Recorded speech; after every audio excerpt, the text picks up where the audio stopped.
Thanks so much for checking out the Osmo Art and Music Kit from EB Create, the East Brunswick Public Library's makerspace.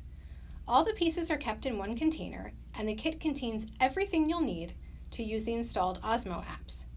The kit contains an iPad in a silicone case and a charging cord and wall adapter, words, numbers, and tangram sets of tiles, one coding jam set with 23 pieces, one creative set with a dry erase board and a fuzzy pouch containing dry erase markers, and an Osmo base and reflector.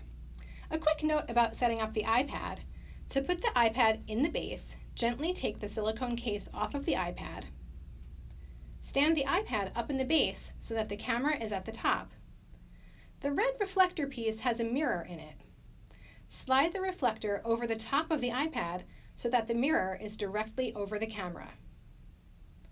When you're ready to return the Osmo Art and Music Kit, place the creative set in the bottom of the container, add the boxes containing all of the game pieces and the base and reflector, then add the iPad, charging cord, and adapter.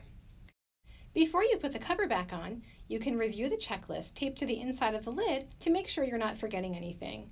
We really hope you enjoyed the Osmo Art and Music Kit. Feel free to reach out if you have any questions or need assistance.